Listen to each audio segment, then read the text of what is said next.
환자혁명 252페이지 암 사형 선고가 아닌 몸의 경고 신호. 암 진단을 받았을 때 환자가 취해야 할 가장 올바른 행동은 무엇일까? 전적으로 의료진을 믿고 병원 치료를 잘 받는 것일까? 감히 아니라고 말한다. 왜냐하면 그것은 나의 문제를 남에게 떠맡기는 태도이기 때문이다. 좋은 결과가 나올 리 없다. 전문가에게 맡기는 것이 최선이 아니냐고 반문할 수도 있겠지만 좀 더 완벽한 세상에선 그것이 가능할지 몰라도 현재로선 아니다. 암 치료에 접근하는 방법은 미국과 독일이 다르다. 일본과 한국이 다르다. 국가마다 다르고 의사마다 다른데 어느 나라 어떤 의사에게 전적으로 맡긴단 말인가. 결국 최종적인 치료 선택의 부담은 환자에게 있을 수밖에 없다. 암치료 병원을 고를 때와 가슴 성형수술 병원을 고를 때 별 차이가 없다는 것이다. 자동차를 새로 사거나 하다못해 스마트폰 하나를 장만할 때도 이것저것 따져보고 시간을 들여 정보를 수집한다. 암치료를 선택할 때도 그렇게 하라는 것뿐이다. 암치료를 결정하는데 스마트폰을 살 때보다 덜 심사숙고한다면 뭔가 잘못된 그림이다. 이 메시지가 어려운가? 신이 정해준 절대적인 방법이나 온전한 과학이 제시하는 절대적인 방법이 존재하지 않는다면 환자는 신중해져야 한다.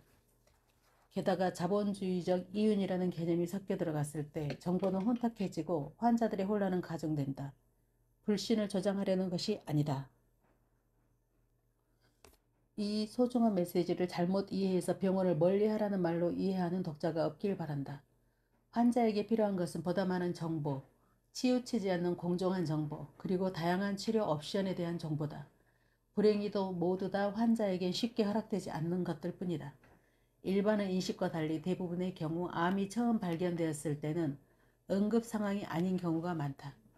따라서 전적으로 의료진에게 또는 전문가에게 모두 내맡길 단계가 아니다. 총각을 다투는 응급실 내 상황에선 의사의 순간적인 판단력과 경험에 의존해야 하지만 암은 그런 상황이 아니다. 오히려 만성질환이고 대사질환이다. 자꾸 죽음이 연관되고 불안하고 다급한 나의 심리 상태가 반드시 응급 상황은 아닌 것이다. 그러니 환자 스스로 시간을 두고 관심을 갖고 연구를 시작해야 좋은 결과를 기대할 수 있다. 이는 너무나도 당연한 진리다. 감히 아니라고 할 수 있는 사람은 단 한 명도 없다. 환자가 충분한 정보를 접했다는 가정 아래 본인의 치료에 대해 지적인 결정을 내리는 것은 지극히 당연한 일이다. 그것이 병원의 표준 치료가 되었건 한방 치료가 되었건 대체의학이 되었건 민간요법이 되었건 상관없이. 왜냐하면 누구한테나 똑같이 효과가 나는 암 치료법은 없기 때문이다. 개인의 체질이 제각각이고 개인의 처한 환경이 다르며 같은 간암이라 해도 암마다 성질이 다르기 때문이다. 모든 3기 간암이 똑같이 진행되지 않는다. 10개의 암이 있으면 10개의 암 모두 제각각이다. 하지만 병원 치료는 획일화되어 있고 이를 표준 치료라 부른다.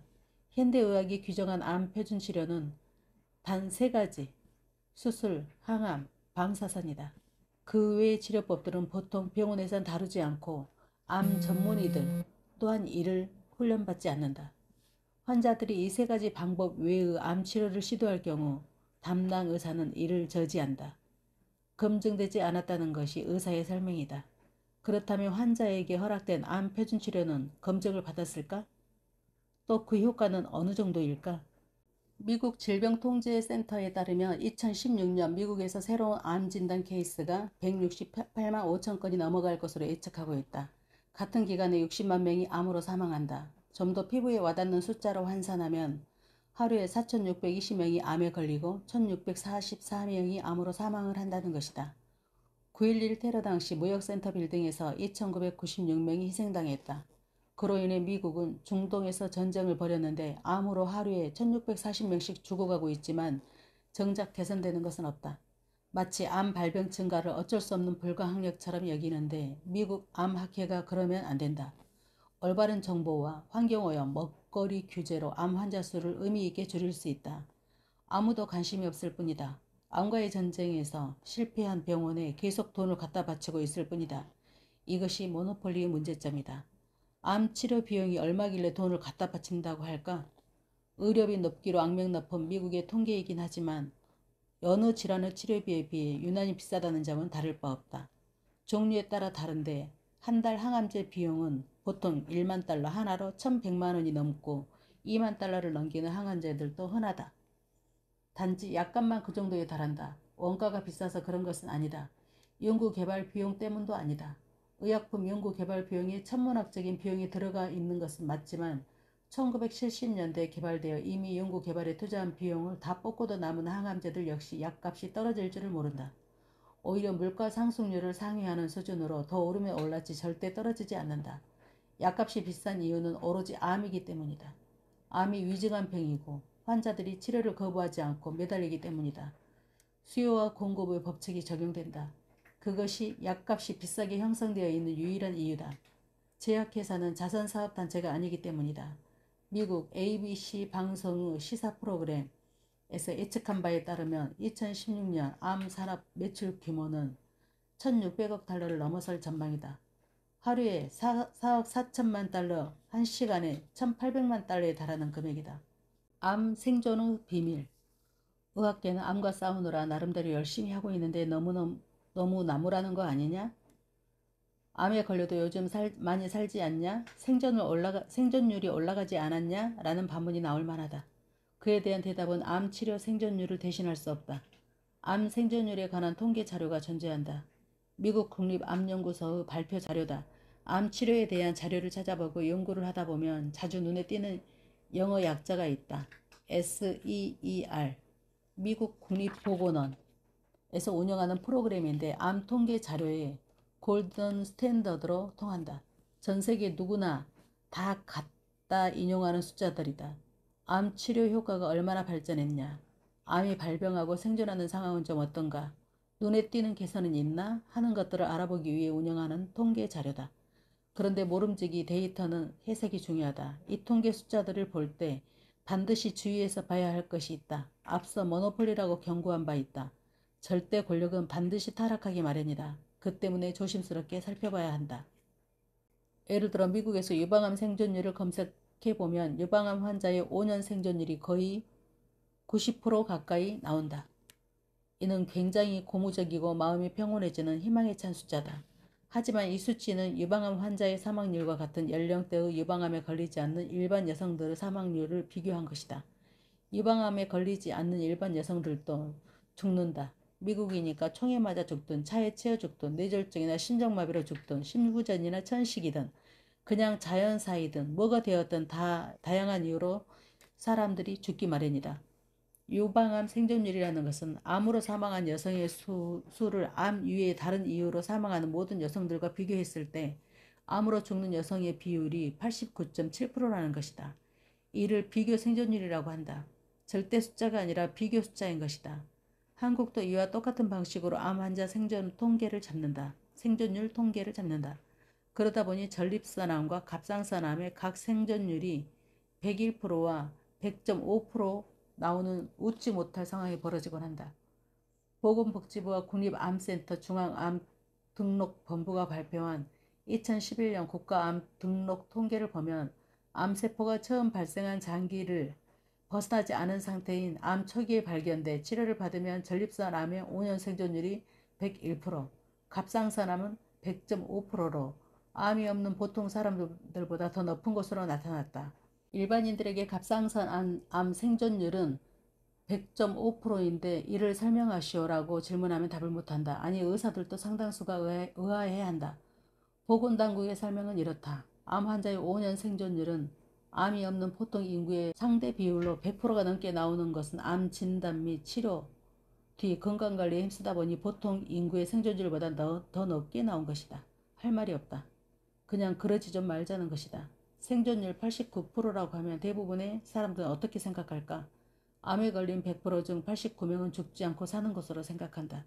그렇게 여기는 것이 당연하다. 하지만 일반인들의 기대와 달리 SEER이 제시하는 암 생존율 수치들은 전혀 다른 의미인 것이다. 그렇다면 실제로 일반인들이 인지하는 유방암 환자의 진짜 생존율은 얼마일까? 비교 생존율이 아닌 절대 생존율로 보면 과연 몇 퍼센트가 5년을 생존할까? 29%다. 두 숫자 사이에 큰 차이가 난다. 한쪽은 89.7%, 다른 한쪽은 29%. 유방암 진단을 받은 환자 중 71%는 치료를 받다가 5년 내에 사망한다는 것이다. 누가 이런 식으로 비교 생존율이라는 복잡한 개념을 만들어냈으며 이 숫자를 떡하니 공식적으로 NIH를 통해 공지함으로써 사람들을 헷갈리게 하는 것일까? 의도적으로 그랬다고 밖에는 생각할 길이 없다. 치료 효과가 좋아 보이고 뭔가 발전이 있는 것처럼 보이도록 착시 효과를 일으키려는 의도일 뿐 환자 입장에서는 전혀 도움이 되지 않는 정보인 것이다. 이런 데이터를 제대로 이해하고 분석하려면 과학 연구 분야의 전문적인 트레이닝이 필요하다. 보통 사람들은 전혀 알 수 없는 은밀한 암호화도 같다. 그런 비교 생존율이 아닌 절대 생존율을 살펴볼 필요가 있다. 환자들이 알고 싶은 진짜 암 생존율은 각각 얼마나 될까? 사기암의 경우 소세포암 환자의 96%가 5년 이내에 사망한다. 그리고 다른 암의 경우에는 이렇다. 난소암 67%, 췌장암 98%, 전립선암 69%, 직장암 91%, 위암 98%, 대장암 93%, 식도암 100%, 비소세포성 폐암 96%, 신장암 92%. 숫자들은 훨씬 비관적이다. 이 데이터는 무엇을 의미할까? 지금 병원 암 표준 치료는 전혀 효과가 없음을 말해준다. 그동안 아무것도 개선된 것이 없음을 의미한다. 암 치료 효과가 없는 것까지도 좋다. 아직은 과학기술이 한계가 거기까지라고 어쩔 수 없는 불가항력이라고 인정할 수 있다. 하지만 항암 치료를 받으면서 몸은 만신창이가 되고 돈은 돈대로 다 써서 재정적 파산을 맞고 있는데도 개선되는 것이 하나도 없다는 것이 문제다. 의료계 내부에서 적어도 암 산업 관련자들 중에서 아무도 현실을 통감하거나 실패를 인정하지 않고 아무런 책임도 지지 않는 것이 문제다. 과학 발전과 더불어 암이라는 질병에 대해 더 자세히 알고 보니 현재의 파괴적인 접근법으로 암을 고칠 수 없다는 것을 알게 되고 항암 치료는 철저히 실패한 치료법이라는 것을 누구나 다 알게 되었음에도 불구하고 어느 누구도 나서서 개선하려 들지 않는다. 그런 목소리를 내면 오히려 돌팔이로 낙인 찍혀 삶이 힘들어질 뿐이다. 항암 치료가 효과를 나타내는 암이 몇 가지 있다. 아동 백혈병 중 일부와 고환암, 특정 종류 유방암이다. 일찌감치 발견해서 잘라내면 재발하지 않는 암도 있다. 유방암 중에 특정 유전자가 원인이 되어 발생하는 경우 유방에만 작용하기 때문에 유방을 절제해버리면 재발 위험이 낮아진다. 남자는 절대 자궁암에 걸릴 수 없는 것과 같은 이치다. 발에 무좀이 있으면 발가락을 잘라버리는 것과 같은 개념이다. 그런 치료가 왠지 마음에 와닿고 마음에 들면 어쩔 수 없겠지만 수백만 명이 무좀에 걸리는데 병원에서 인정하는 치료법이 유일하게 발가락을 절단하는 것이라면 어떤 기분일까? 어느 날은 암 치료가 딱 그런 식이고 다수의 사람들은 아무렇지 않게 그것을 받아들이고 있다. 미국 암학회는 30여 년 전부터 암 치료라는 말을 없애고 5년 생존율이라는 말을 고안해냈다. 현존하는 암 치료법들이 암 표준치료법들의 당위성을 이끌어내기 위한 꼼수에 불과하다. 병원에서는 암 완치라는 표현을 쓰지 않는다. 암 전문의들은 암 완화 또는 관해라는 의미로 표현을 사용한다. 그리고 5년 생존율을 완치로 간주한다고 주장한다. 환자와 일반인들 또 아무 생각 없이 그게 과학적인 근거에 의한 결정인 줄 알고 받아들인다. 대다수 의사들도 양처럼 이를 따른다. 그저 배운 대로, 그저 알려준 대로. 그런데 이 5년 생존율이라는 개념 속에는 암이 재발하거나 하는 난처한 상황들이 반영되지 않는다. 환자들 삶의 질도 전혀 반영되지 않는다. 어떤 형태로든 그저 5년만 살아있다면 그 환자는 자랑스럽게 암 완치 판정을 받는다. 환자가 항암 치료와 방사선 치료를 통해 생사를 넘나드는 고통을 겪으며 버티다가 5년을 넘겨 하루를 더 살고 죽어도 5년 생존율 통계에 포함되는 것이다. 보통 5년을 살면 계속 살 수 있는 것으로 간주하기 때문에 나온 개념이라는 설명인데 현실에서는 이런 말들이 무색하다. 암 치료가 성공했다는 통계적인 숫자만 올라갈 뿐이다. 수술과 항암 치료와 방사선 치료를 제대로 받은 환자들의 상태는 말도 못하게 피폐해지고 난 후다. 환자들은 받고 말하면 고객들인데 고객들이 보기에 엄청난 착각을 일으키도록 고안된 마케팅 틀에 불과하다. 과학적 지식이 많거나 대단히 똑똑하지 않아도 주위를 한번 둘러보면 알 수 있다.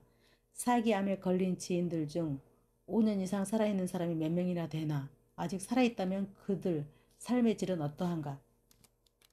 꼭 그렇게만 치료해야 하는가? 암은 대증요법으로 접근할 경우 환자에게만 엄청난 재난일 뿐이다. 무의미한 치료를 포기하라고 진심으로 환자를 위해 도움을 주는 의사에게 가족들은 병을 치료할 실력이 안 되니까 집으로 돌려보냈다고 비난하고 그를 고용할 병원으로부터 돈벌이를 못했고 질타를 받는다. 하지만 필요 없는 수술이나 처치로 환자를 고통스럽게 하고 가족에게 경제적인 부담을 안겨주면 가족은 환자를 위해 최선을 다했다며 그에게 감사 인사를 하고 병원도 그를 인정한다. 그것이 현실이다. 항암제 유통구조. 병원에서 항암 치료만 고집하는 이유가 오직 과학적 근거에 의한 결정이라고 믿는다면 평생 당하고 살 수밖에 없다. 늘 그렇지만 과학보다는 돈의 힘이 더 세다. 보통 사람들은 돈의 힘을 간과하고 과학을 과대평가하는 경향이 있다. 그러나 과학도 돈에 의존할 수밖에 없는 존재다. 현대 사회에서는 더욱더 두드러지는 현상이다. 미국 사람들이 잘 쓰는 명언이 있다. Follow the money. 돈을 따라가면 답이 보인다는 것. 그래서 항암제 유통 구조를 살펴볼 필요가 있다. 미국의 경우이지만 생각보다 많은 의미를 내포한다. NBC 방송의 나이틀리 뉴스에서 취재한 내용이다. 보통 병원에 가면 의사는 약을 처방만 해주고 환자는 처방전을 들고 약국에 가서 약을 구입한다. 편두통이 되었던 위산 역류나 고혈압, 당뇨, 콜레스테롤이 되었던 종류에 상관없이 똑같은 구조로 진료를 받고 약을 처방받는다. 처방해준 의사는 약 판매 수익과 전혀 관계가 없다. 바로 의약 분업이다. 의사들은 약을 팔아서 차익 남길 생각하지 말고 환자에게 꼭 필요한 것만 처방하라는 의도로 생겨난 제도다. 합리적이고 좋은 제도다. 그런데 항암 치료는 조금 다르다. 약국에 가면 항암제가 없다. 항암제는 유일하게 암 전문의를 통해서만 구입할 수 있는 약제다. 항암제의 유통구조는 이런 식이다. 암 전문의가 항암제를 제약회사로부터 2,000달러 주고 주문한다. 그리고 환자에게 12,000달러에 판매한다. 의료보험을 통해 청구하면 보험회사가 일부를 삭감하고 약 9,000달러에 지급한다. 그럼 9,000달러를 종합병원과 암 전문의가 반반씩 나눠 갖는 구조다. 항암제만이 유일하게 의사가 직접 이윤을 남길 수 있는 유일한 의약품이다. MBC에서 이 문제를 지적했다. 이해관계의 충돌이 발생하지 않겠냐는 것이다. 지극히 합리적인 질문이 아닐 수 없다. 환자가 믿고 의지할 수 있는 건 의사의 양심밖에 없다. 그동안 항암제가 남긴 기록을 보면 처참하게 실패해왔음에도 불구하고 여전히 암 치료의 맏형 자리를 차지하고 있는 이유다. 다 돈 때문이다. 아닌가? 현재의 시스템을 보면 병원은 암을 못 고쳐도 돈은 마음껏 벌어가는 구조다. 고혈압, 당뇨, 콜레스테롤 다 마찬가지다. 현대의학은 만성질환 성인병을 너무너무 못 고친다. 환자가 망가져도 돈이 되니까 계속 나서는 것뿐이다. 이렇다 할 경쟁이 없다 보니 모노폴리가 가능하고 개선이 이루어지지 않는 것이다. 기술 개발은 일어나고 있지만 근본적인 패러다임은 바뀌지 않고 있다. 화학 항암제. 항암제는 제2차 세계대전 당시 생화학 무기인 겨자가스에서 비롯되었다. 제1차 세계대전 때 개발되어 처음 사용되었고 정작 제2차 세계대전 때는 전투에서 직접 사용되지 않았다. 다만 미국과 독일이 서로를 견제하면서 경쟁적으로 개발하고 비축해 놓았던 생화학 무기였다. 그러다 1943년 이탈리아 전선의 바리 항구에 정박 중이던 미국 함선이 독일 전투기의 폭격을 받는 사건이 일어난다. 마침 폭격을 당한 미 군함 겨자가스를 가득 적재하고 있었고 폭격에 의해 누출된 겨자가스에 군인과 민간인을 합쳐 1,000여 명 이상의 사상자가 발생하는 참사가 벌어졌다. 그런데 이 군인을 치료하다 보니 공통적으로 백혈구 수치가 감소되어 있는 것이 발견되었다. 당시 에일대 교수였던 루이스 굿맨과 엘프러드 길먼은 겨자가스에 이 같은 성질을 이용해 백혈병 환자 치료에 적용하려는 실험을 감행한다. 그래서 비오작킨 림프종 환자에게 적용했고 환자들의 상태가 좋아지는 것을 발견한다. 그렇게 해서 항암제의 역사가 시작되었다. 하지만 오늘날에도 미국에서 매년 2만 150명이 림프암으로 사망한다. 겨자가스를 이용한 최초의 항암제가 성공한 것이 아니라는 뜻이다. 초기 생쥐 실험에서 암이 작아지는 결과가 나왔지만 다른 생쥐로 다시 실험했을 때는 재현에 실패했다. 처음부터 다른 생쥐를 골랐다면 지금의 항암 치료는 없었을지도 모른다. 환자에게 본격적인 치료가 시작되고 나서 나중에 돌이켜보니 큰 효과가 없다는 것이 밝혀졌다. 그럼에도 불구하고 항암 치료는 멈추지 않고 계속되었다. 당시에는 화학혁명이 일어나던 시대였기 때문에 가능한 일이었다. 화학 물질들의 위상은 지금과는 크게 달랐다. 지금에 와서야 광고 목적으로라도 화학보다는 천연, 자연이 더 선호되는 세상이 된 것이지 당시의 시대 분위기는 지금과 많이 달랐다. 이른바 플라스틱 혁명 시대. 화학 기술이 경이로워 보이고 그것이 풍요를 상징하던 시절이었다. 화학이 미래이고 화학이 최고였던 시절이 있었기 때문에 독성이 강한 화학 물질을 사람의 혈액에 주입해서 암과 싸운다는 아이디어가 별 무리 없이 받아들여지던 시대였다. 지금 생각해보면 별로 좋은 아이디어가 아니었지만 이미 때는 늦었다. 암 산업이 동력을 얻은 후였다. 많은 환자들이 관가하는 것 중 하나가 암 치료는 할 때만 고생하고 끝나는 것이 아니다. 항암 치료가 끝나고 나서도 계속되는 부작용에 시달린다. 영국의 데이터를 인용하면 약 50만 명이 암 치료 후 건강 상태 악화나 장애를 얻게 됐다는 통계다. 약 35만 명이 만성피로, 무력감, 성기능 장애를 호소했고 약 24만 명이 정신적인 문제를 약 20만 명이 신경통과 같은 통증 장애를 약 15만 명이 요실금과 같은 배뇨 장애에 시달리는 것으로 보고 있다. 대부분의 항암제가 독극물이기 때문에 그렇다. 독극물은 분류되어 특별히 관리한다. 독극물일 뿐만 아니라 1급 발암물질로 등록되어 있다는 것을 기억할 필요가 있다. 유방암 항암제 타목시펜 자체가 독극물이자 발암물질로 분류된다. 10원짜리 동전 3개 정도의 양이 치사량이다. 그래서 간호사들이 장갑을 2개씩 착용한다. 전혀 다른 장기에 2차 암이 생기는 것도 무리가 아니다. 어쩌다 보니 독극물을 혈관에 넣어 암 치료를 시도하는 것이 모든 사람들이 괜찮다고 받아들일 정도의 상황이 되고 말았다. 일단 살고 보자는 마음에 모두가 감당할 만한 부작용들처럼 보일지 모르겠으나 실제로 겪어보면 힘들고 곁에서 지켜보기에도 너무 마음 아픈 고통들이다. 이렇게 해서 확실히 암이 낫기라도 하면 괜찮겠지만 대부분의 경우 치료는 치료대로 실패하고 장애와 고통만 얻는 경우가 많다. 암에 걸려 죽어가는데 항암 치료에 매달린다면 죽기 전에 먼저 경제적으로 파산하고 몸은 몸대로 고생하다가 결국 가장 고통스러운 방법으로 죽음에 이른다. 미국에서 암으로 죽는 사람은 이제 거의 없다. 대부분 항암 치료 부작용으로 죽는다. 부작용이 아니다. 항암제의 직접적인 작용이 맞는 표현이다. 이미 병든 몸에 독극물을 주입하고 잘라내고 방사선 쬐는 건 좋은 아이디어가 아니다. 암 환자 대부분이 항암 치료를 안 받고 싶어 한다. 본능적으로 독극물을 주입받기 싫고 고생하기 싫고 아프기 싫은 것이다. 하지만 가족들이나 친지들 모두 주위에서 꼭 해야 한다고 강권하니까 하는 수 없이 내키지 않아도 하게 된다. 그것도 서둘러서. 당연히 대부분 결과가 안 좋다. 아주 일시적으로 암이 사라지거나 작아지거나 그게 전부다. 그리고 검사 결과 암이 사라졌다고 좋아한다. 가족들과 기쁨의 파티를 연다. 사실은 암이 사라진 게 절대 아니다. 몸 안에 그대로 있다. 환자의 면역력이 여전히 바닥이라면 언제 다시 암이 재발하는지의 시간 문제일 뿐이다. 그리고 전이암, 2차 암을 일으킨다. 암의 재발. 보통 혹을 보고 암이라 하는데 혹은 암이라는 질병의 실체가 아니라 질병의 결과물일 뿐이다. 눈에 띄게 나타나는 하나의 증상에 불과하다. 이를 제대로 이해하는 것은 매우 중요하다. 그러니 원인을 제거하지 않고 혹만 떼어내거나 혹만 죽이는 치료의 결과는 어떨까? 치료라고 할 수도 없지만 혹만 제거하면 반드시 암이 재발한다. 현대 암 치료의 가장 큰 문제점이 암의 재발이다. 병원 치료를 받는 대다수 암 환자들과 가족들이 겪는 사이클은 일반적으로 이와 같다. 치료를 받는 대다수의 암 환자들과 가족들이 겪는 사이클은 일반적으로 이와 같다. 항암 혹은 방사선 치료를 하고 펫스캔이나 CT 스캔 검사를 통해 암의 크기 변화를 관찰한다. 당연히 치료에 반응해 암의 크기가 줄어들어 있음을 확인한다. 치료 결과에 의사도 좋아하고 환자도 좋아한다. 그러다 한참 지난 뒤 다시 검사했을 때 암이 커졌거나 사라지지 않고 크기에도 변화가 없는 것을 확인하고 실망과 절망에 빠진다. 다시 추가의 항암 치료가 시작되고 다시 검사를 한다. 그러길 몇 번씩 반복하는 것이다. 그러다가 한참 만에 검사했더니 다시 암이 커졌거나 다른 곳으로 전이된 것이 발견된다. 재발한 암은 원래 암보다 10배 이상 공격적으로 흉폭하게 변해서 나타난다. 미국 암학회에서 출판하는 암 환자용 안내 책자가 있다. 암 재발 시 직면하는 심리적 불안을 어떻게 극복할 것인가 라는 제목의 친절한 안내 책자다.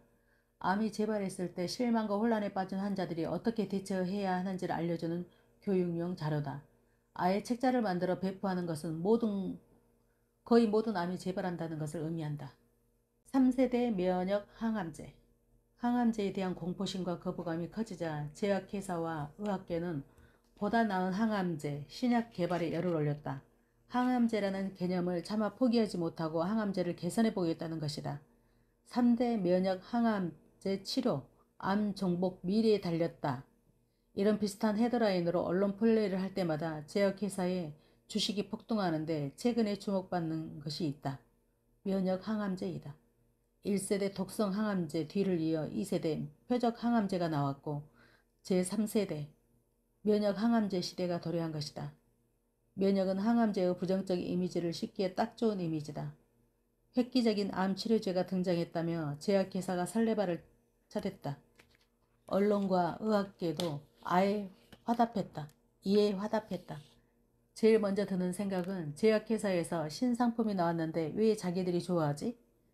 명품 신상 나오니까 좋아 날뛰는 명품족들처럼. 내가 이처럼 못되게 말하는 이유가 있다.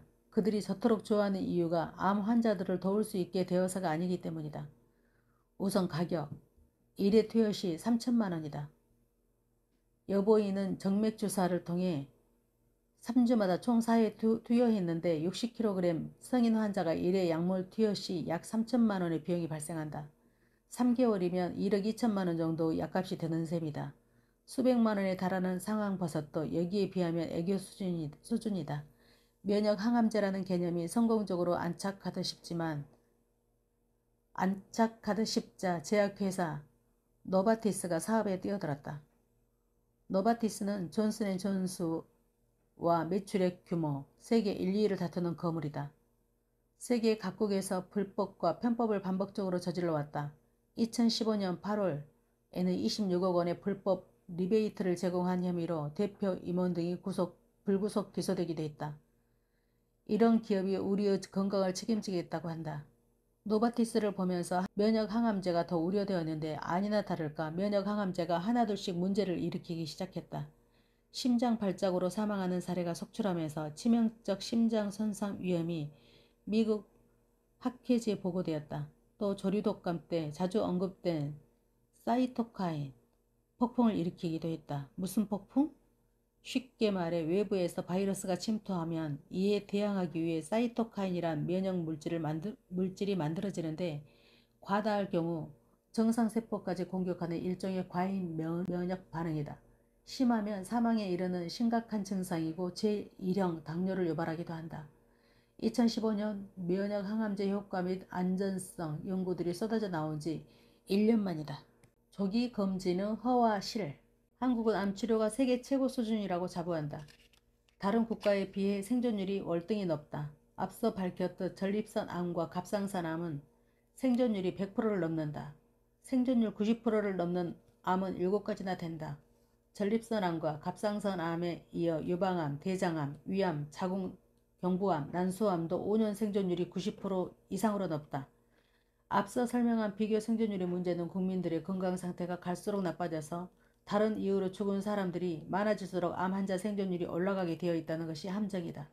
심혈관 질환 환자들의 사망률이 높아지면서 암 환자 생존율이 동반 상승했다. 절대 숫자가 아닌 비율이기 때문이다. 뭐 이런 어이없는 경우가 다 있나 싶겠지만 실제 일어나고 있는 일이다. 그런데 한국 암 환자의 생존율이 높은 것은 비교 생존율이라는 통계학적 마술 때문만은 아니다. 조기 검진도 한몫한다. 조기 검진을 통해 일찌감치 암을 발견하게 되면 생존율이 올라가기 때문이다. 해마다 정기검진을 할 것을 권장한다. 그러다 보니 별다른 증상 없이 건강검진을 받다 발견된 암이 많다. 병기로 따지면 1기 혹은 그 이전의 암도 적극적이고도 가혹한 의학적 개입을 통해 치료가 시작된다. 암의 진행 속도도 모르고 나중에 암으로 발전할지도 모르지만 마치 다른 방법이 없다는 듯 곧바로 수술해서 떼어버리고 항암 치료를 통해 확인 사살한다. 장기에서 혹이 발견됐다는 통계를 들은 환자는 공포에 사로잡혀 나머지 병원에서 제시하는 치료에 거의 대부분 수긍한다. 아직은 초기여서 생존율이 매우 높다는 이야기를 들으면 천만다행이라 생각하고 적극적으로 치료에 임한다. 안 그럴 이유가 없다. 그런 식으로 초기를 넘어선 극초기 암 환자들까지 통계에 잡히니 생존율이 높아질 수밖에 없다. 암 치료 순서. 그러나 병원 치료보다 더 신경 써야 할 것은 성격과 스트레스 관리, 깨끗한 음식과 충분한 영양, 두 가지를 들 수 있다. 영양분은 무기와 같고 면역체계는 군대와 같다. 영양이 없으면 무기 없이 싸우라는 것과 마찬가지다. 면역이 망가지면 싸울 수가 없다. 항암 치료는 면역을 망가뜨린다. 위의 두 가지가 주가 되고 병원 치료가 부수적인 치료가 되어야 한다. 그런데 보통은 순서가 바뀌었다. 심지어 부수적인 치료만 하고 주치료에는 전혀 관심이 없는 환자와 의사들도 수두룩하다. 특히 성격과 스트레스 관리는 면역과 깊은 관계가 있다. 암 환자가 제일 먼저 디톡스 해야 할 것은 간이나 대장 같은 장기가 아니라 바로 머리다. 생각, 정신, 영혼이다. 감정 청소가 필요하다. 부정적인 생각이 암의 원인이 된다는 건 가설이 아니라 사실이다. 과학적으로도 증거가 너무 많다. 스탠퍼드 의대 데이비드 스피겔 교수도 처음 연구할 때는 회의적이었다. 하지만 결과를 보고 너무 놀랐다. 유방암 여성들을 10년간 추적 관찰한 결과 암 치료와 함께 삶에 대한 치료를 병행한 사람들이 2배 이상 생존율이 높았다.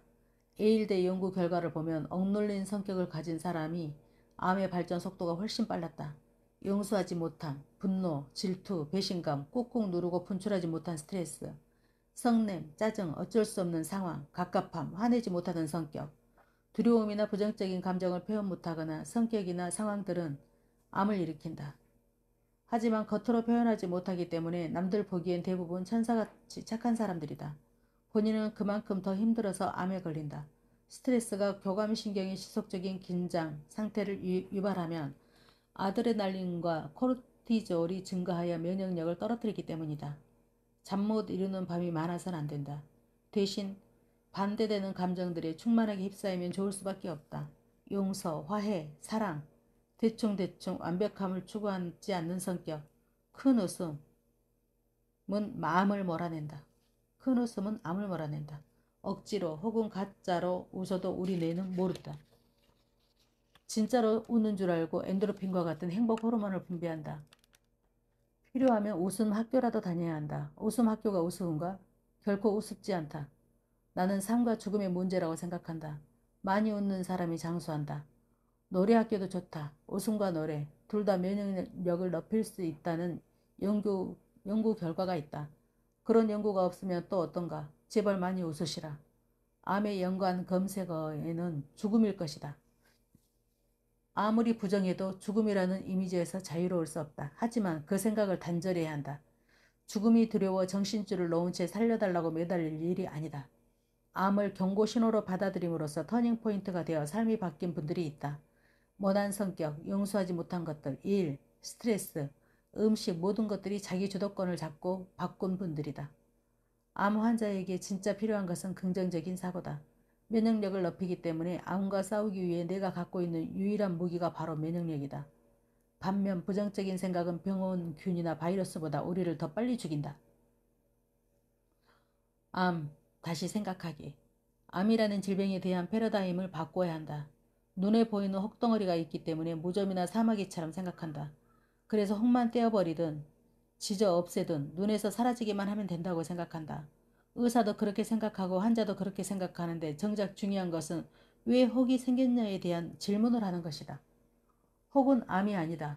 혹을 떼어버린다 해도 해결되는 것은 아무것도 없다. 혹은 단지 증상에 불과하다. 암이라는 총체적인 건강 상태, 면역 상태의 결과일 뿐이다. 암에 걸린 게 문제가 아니라 문제가 있어 암에 걸린 것이다. 이를 이해하고 못하는 것은 엄청난 차이다. 왜? 치료 방향이 달라지기 때문이다. 치료의 선택이 달라지고 결과와 운명이 달라진다. 암은 사형 선고가 아니다. 암은 증상이다. 몸이 건강하지 않다는 신호다. 결과물이다. 몸의 생존 본능이다. 경고다. 그리고 무엇보다도 나와 주변을 돌아봐야 할 때다. 생활 습관과 사고방식을 바꿔야 할 때다. 달라지지 않으면 병은 그대로 진행된다. 확 달라져야 병의 진로가 바뀌지 않을까 기대라도 해볼 수 있다.